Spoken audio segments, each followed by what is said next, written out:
Bonjour et bienvenue à tous, bienvenue à chacun, donc à vous les membres du groupe œcuménique, bienvenue pour cette plénière. Alors, comme vous le voyez, nous enregistrons cette vidéo au lieu habituel de nos plénières, c'est-à-dire à la salle basse du temple protestant de Royan. Et nous sommes donc avec Chantal, la pasteure Chantal, notre référente d'aujourd'hui, qui conduira notre réflexion, donc toujours dans le livre des Actes, autour du thème « L'Église s'ouvre ». Et pour maintenant, pour tout de suite, eh bien, nous vous proposons de vivre ensemble cette plénière un peu particulière, au moins dans sa forme. Mais notre désir, c'était de reprendre contact avec vous, et ensemble, après 8 mois, donc, où on ne s'est plus rencontrés, puisque notre dernière plénière, c'était le 12 mars, et depuis, silence radio. Et même la prévision des reprises de groupes de maison au mois de septembre-octobre n'a pas pu se faire. Alors, Jacqueline Barrault nous racontait que depuis la création du groupe œcuménique du pays royannais, c'est-à-dire ça fait plus de 50 ans, ce groupe a dû à plusieurs reprises déjà, des fois, s'adapter aux différents contextes et aux différentes époques qu'il a traversées pour continuer à exister. D'où la décision, aujourd'hui, de faire cette vidéo. Alors nous essayons de faire quelque chose pour rester en contact, mais notre objectif reste inchangé, c'est-à-dire l'unité, la fraternité et le partage. L'unité parce que nous représentons différentes églises, les différentes dénominations chrétiennes du pays royannais. La fraternité parce que nous sommes tous les enfants de Dieu le Père et que nous désirons rencontrer nos frères et nos sœurs en Christ. Et le partage parce que nous décidons de continuer à nous retrouver autour de la parole de Dieu en nous laissant conduire par l'Esprit Saint. Et maintenant, nous vous invitons à entrer dans la louange.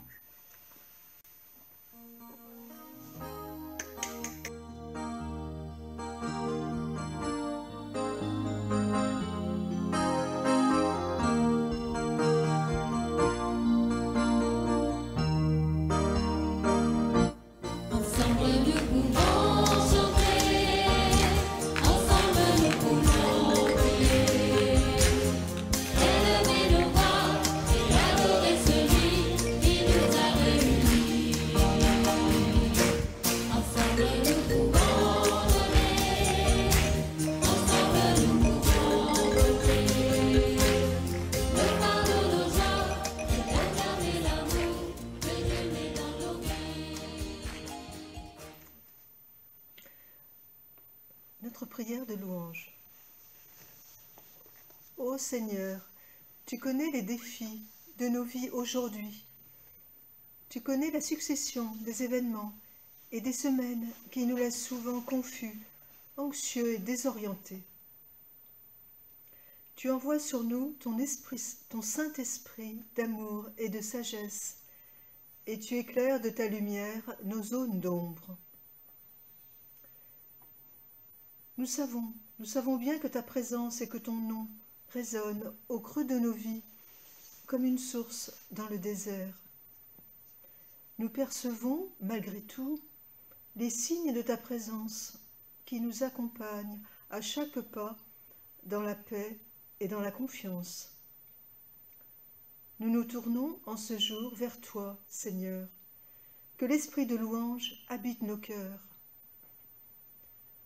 Enlevons tout obstacle à l'œuvre de Dieu et laissons-le venir en ce temps très proche de l'Avent pour guérir, consoler, guider, pour apporter force et courage.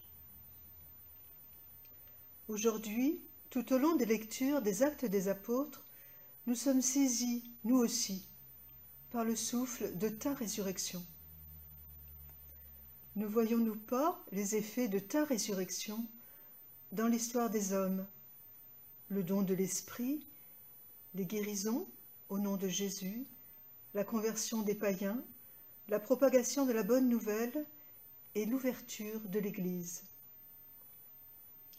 Ô Esprit Saint, tu ouvres nos cœurs et nos regards à des formes nouvelles de témoignage, de rencontre avec les autres, et tu renforces notre volonté de faire Église. Notre Église, qui n'est pas une citadelle, mais qui est une grande tente, comme un espace de vie et d'innovation, avec ses portes grandes ouvertes. Continuons d'écrire à chaque génération les pages de ce livre inachevé, et réjouissons-nous d'écrire ainsi le livre de nos actes. Chers amis, la COVID-19, cette pandémie inédite que nous vivons depuis le printemps dernier, a mis à mal nos rencontres de maison et de plénière. On pensait venir à bout en septembre dernier, quand un nouveau confinement est décrété. Heureusement que le comité de réflexion a été inspiré par cette formule qui nous est proposée cet après-midi. L'année dernière, nous avions lu les chapitres du livre des Actes des Apôtres où l'Église a été instituée, chapitre 2. Nous avions médité aussi les 4 piliers qui fondent l'Église, à savoir l'enseignement, la communion fraternelle, la fraction du pain et les prières.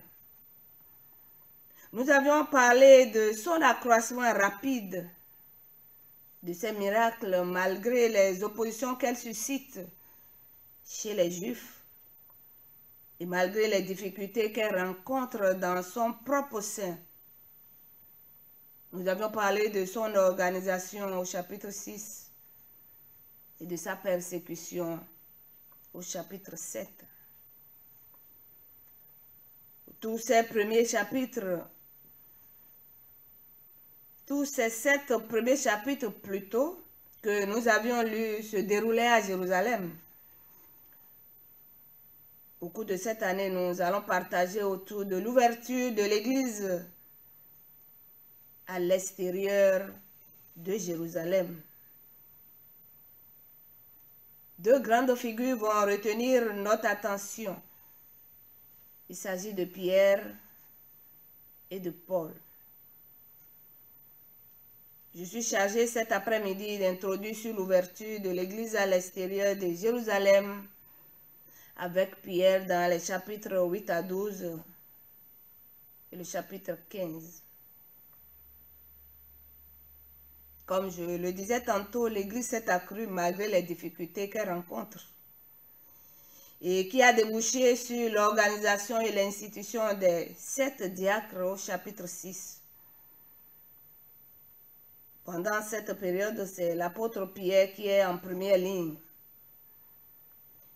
Puis s'ensuit la persécution qui a coûté la vie à Étienne. Vous savez, les voies de Dieu sont insondables.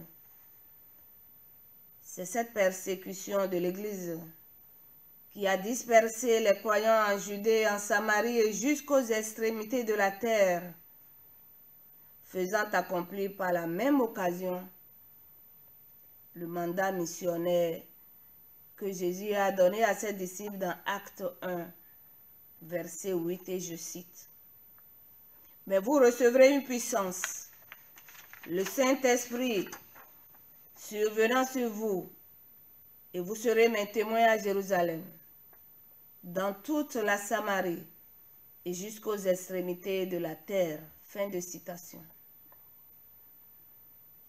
Les croyants non pas encore les apôtres dispersés à cause de la persécution ont annoncé l'évangile aux populations qu'ils rencontrent. On peut lire ça au chapitre 8. Le Seigneur révèle aussi à Pierre que le salut est aussi pour les non-juifs au chapitre 10.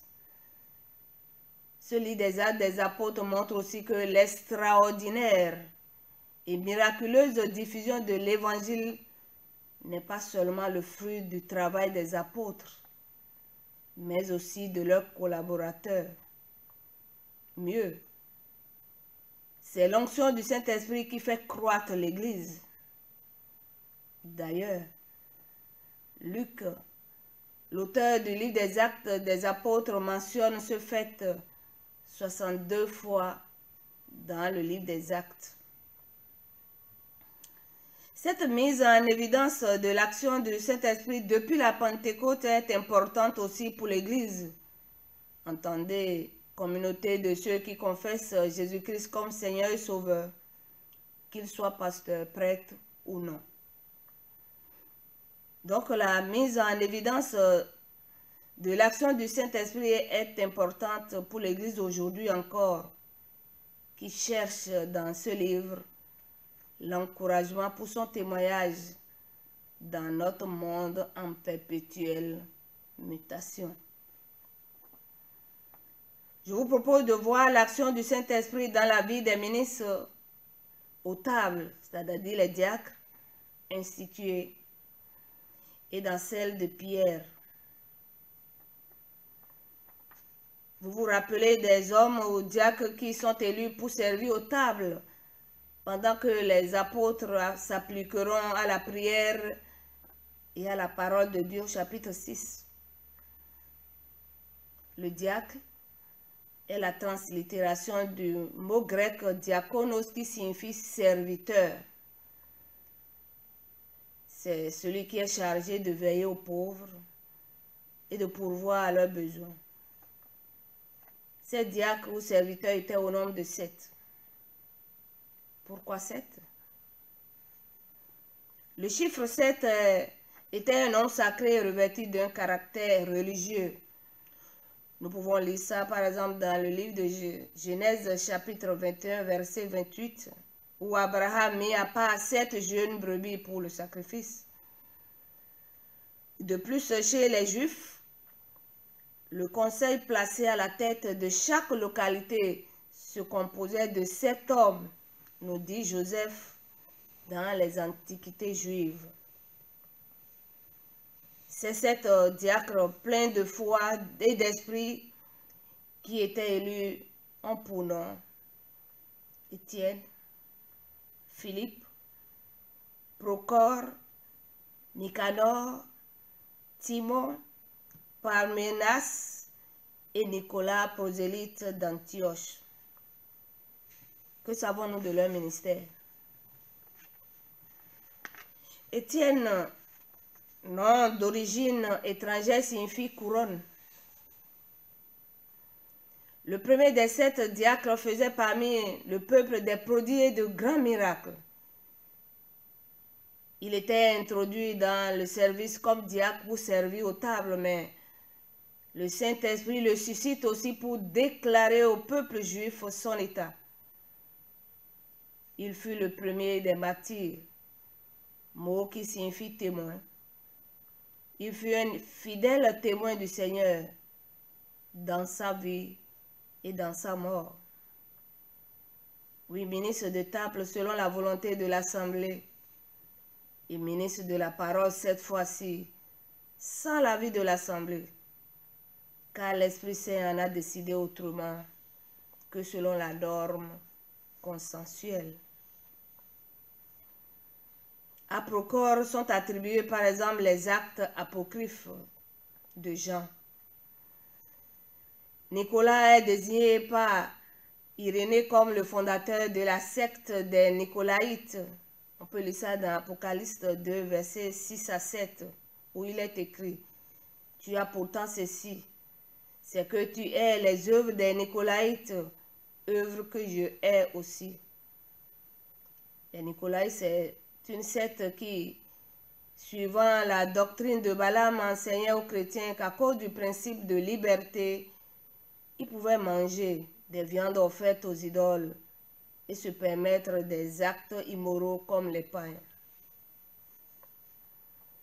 Les autres diacres Nicanor, Timon, Parménas nous sont inconnus. Leurs noms tous grecs montrent avec quel esprit de conciliation et de charité leurs élections furent faites par l'église de Jérusalem.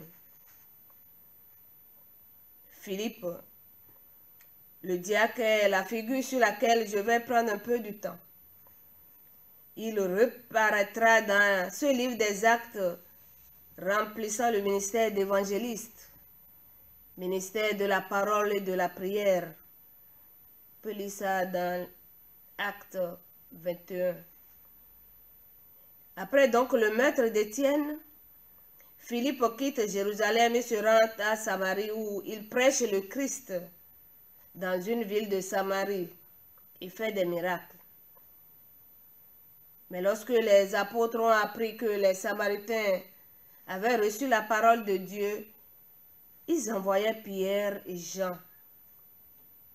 Une fois arrivés, ces derniers prirent pour les nouveaux baptisés, leur imposent des mains afin qu'ils reçoivent le Saint-Esprit, car ils avaient été seulement baptisés au nom du Seigneur Jésus.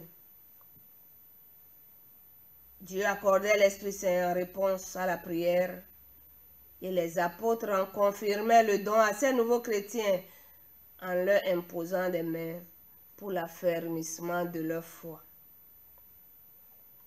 Notons, bien-aimés, en passant que ce don de l'Esprit Saint a ensuite amené à conclure que les apôtres seuls avaient le pouvoir de communiquer le Saint-Esprit et que le don de l'Esprit n'est transmis que par les évêques, successeurs directs des apôtres.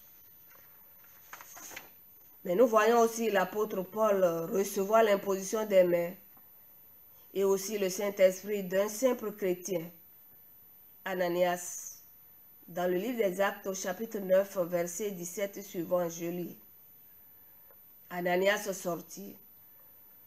Et lorsqu'il fut arrivé dans la maison, il imposa les mains à Saul en disant, « Saul, mon frère, le Seigneur Jésus qui t'est apparu sur le chemin par lequel tu venais, m'a envoyé pour que tu recouvres la vue et que tu sois rempli du Saint-Esprit. » Au même instant, il tomba de ses yeux comme des écailles et il recouvra la vue. Il se leva et fut baptisé. Fin de citation. Ce fait, bien-aimé, m'amène à dire que le vent de l'Esprit Saint peut souffler où il veut, comme il veut, quand il veut et par qui il veut. Il peut souffler par l'imposition des mains ou non, mais cela dépend de la seule volonté souveraine de Dieu qui d'ailleurs peut accorder son Esprit Saint avant, pendant ou même après l'imposition des mains. C'est par cette onction et aide du Saint-Esprit à travers la méditation personnelle ou collective de la parole de Dieu, à travers les prières, la fraction du pain, que l'apôtre Pierre a entre autres consolidé la foi des nouveaux croyants, a ressuscité Dorcas, guéri Érée après 8 années de paralysie, a fait confiance en Jésus, qui lui demandait de ne pas considérer comme impur ce qu'il déclare lui pur en entrant dans la maison de Corneille, le païen, a convaincu ses collègues apôtres de la souveraineté de Dieu qui accorde aux non-juifs, incirconcis comme à eux, le don du Saint-Esprit, etc. Au total, la persécution a accéléré l'ouverture de l'Église parmi les Juifs restés à Jérusalem et à l'extérieur de Jérusalem d'une part et parmi les non-Juifs d'autre part. Cette ouverture à l'extérieur de Jérusalem est le travail des disciples qui avaient cru et avaient pris leur part dans la mission de Christ selon les dons divers et complémentaires qui leur étaient accordés gratuitement par Dieu pour le service de leurs frères et sœurs et pour la gloire de Dieu. Nous pouvons lire ceci dans Actes 11, 19 à 21. Je voudrais terminer par cette image de nos groupes de maisons qui ressemblent à l'image de Philippe l'Éthiopien et Pierre, si je ne m'abuse. Je voudrais alors résumer Acte 8, 26 à 40 en disant: Philippe et Pierre n'étaient pas destinés à se rencontrer, encore moins à lire la Bible ensemble. C'était pensé sans le Seigneur qui en a décidé autrement. Le Seigneur a fait en sorte que Philippe et ce haut fonctionnaire fassent un bout de chemin ensemble, texte biblique en main. La lecture de cet épisode d'Ésaïe 43, verset 7 et suivant élargit ce tout petit cercle de lecteurs à celles et ceux qui passent par là, celles et ceux qui nous invitent ou que nous invitons dans nos maisons. Autant dire simplement que c'est une multitude qui emboîte le pas de ces deux personnages bibliques et chemine ensemble comme eux, texte biblique en main, comme nous faisons dans nos rencontres œcuméniques. Vous savez, convaincu par ce partage, Philippe confessa sa foi en Jésus-Christ et recevra après le baptême. Puisse Dieu bénir alors notre cheminement ensemble et nous accorder toujours son Esprit Saint pour découvrir le service ou le ministère ponctuel ou durable qui nous confie d'une part et se servir de chacun de nous pour apporter la joie dans le cœur de nos frères et sœurs pour sa gloire. Amen.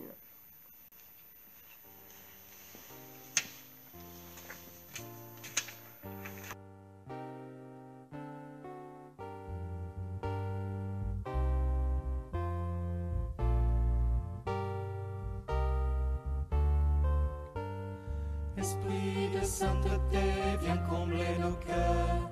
Tout au fond de nos vies, réveille ta puissance. Esprit de sainteté, viens combler nos cœurs.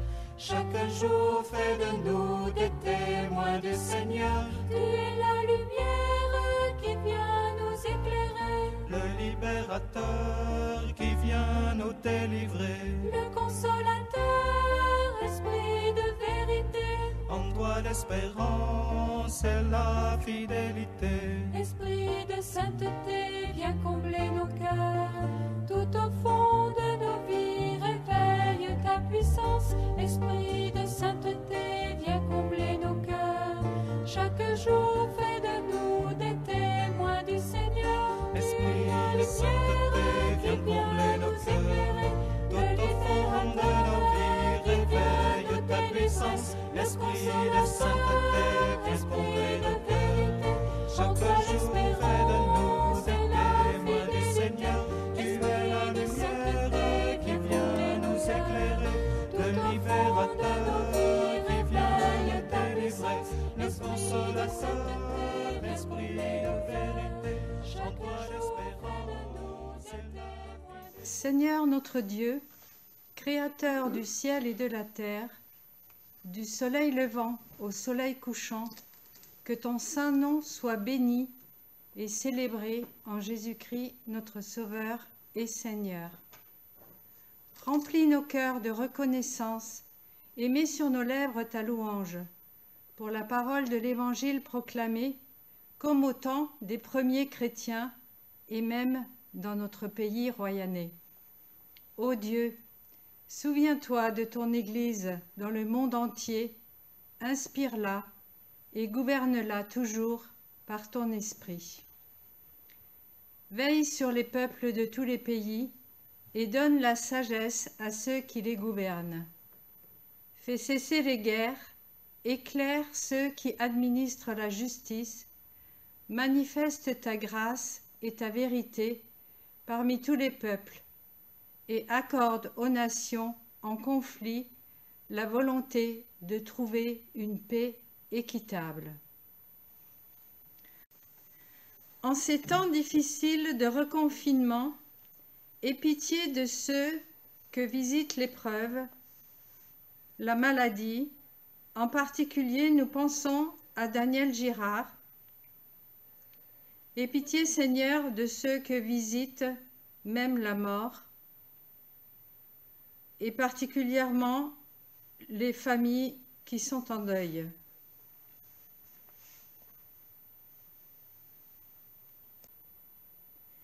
Révèle ta grâce à ceux qui sont en difficulté avec eux-mêmes, à ceux qui sont aigris ou révoltés, à ceux qui vivent dans l'anxiété ou l'isolement, à tous ceux qu'on oublie simplement. Oui, nous te prions, Seigneur, pour les décourager, pour ceux qui souffrent de ne pas suffire à leur tâche. Donne-leur de toujours espérer en toi. Seigneur, nous te prions pour chacun des responsables et membres des paroisses du pays royannais, que nos communautés continuent à être un lieu d'accueil, de fraternité, de service et d'intercession dans l'amour du Christ. Accorde-nous la grâce de réconforter ceux qui sont accablés de fatigue, de déception, de doute. Accorde-leur courage et patience et délivre-les de toutes leurs afflictions. Nous te confions aussi tous nos proches et ceux que nous nommons en silence devant toi.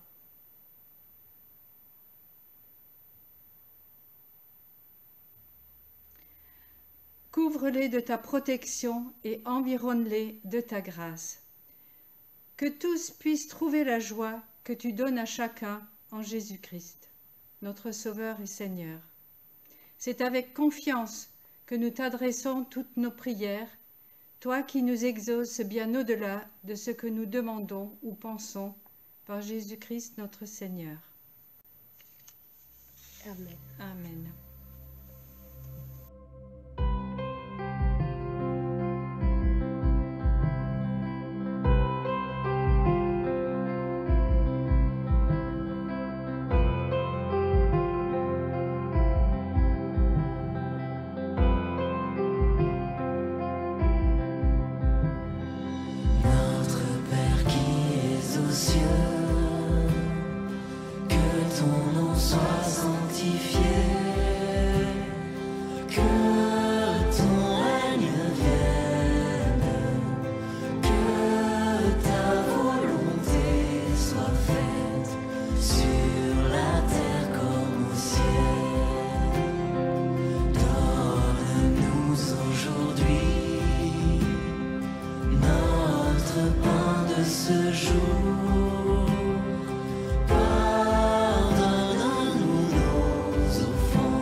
Alors, pour notre mois de décembre, nous vous proposons de reprendre les groupes de maison, si c'est possible.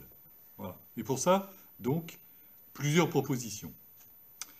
D'abord, s'il y a déconfinement, nous pouvons reprendre les rencontres habituelles. Alors, c'est pour les groupes qui le souhaitent, qui le peuvent, et pour aussi les personnes qui le souhaitent et qui le peuvent. Ça, c'est la première proposition. c'est de retrouver ce qu'on a déjà connu.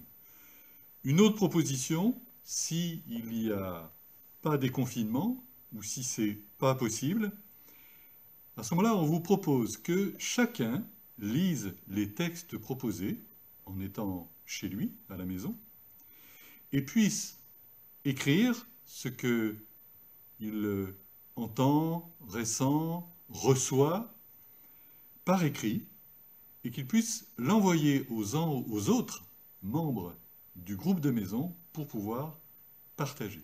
Donc ça veut dire que chacun envoie un certain nombre d'écrits, de ses écrits, et reçoit aussi un certain nombre d'écrits. Pour ceux qui maîtrisent les technologies, eh bien écoutez, il y a WhatsApp, Skype, Zoom, voilà. Et si vous pensez que c'est trop compliqué ou qu'il y a trop de risques sanitaires, eh bien vous pouvez décider de ne rien organiser et vous attendez que l'orage passe. Ça, c'est pour le mois de décembre. Notre prochaine plénière, nous l'avons fixée au 14 janvier, en 2021. En janvier, il y aura aussi la célébration dans le cadre de la semaine de prière pour l'unité des chrétiens, et ce sera le jeudi 21 janvier. Pour toutes ces dates, nous vous dirons quelle forme aura ces rencontres dans la mesure des décisions sanitaires.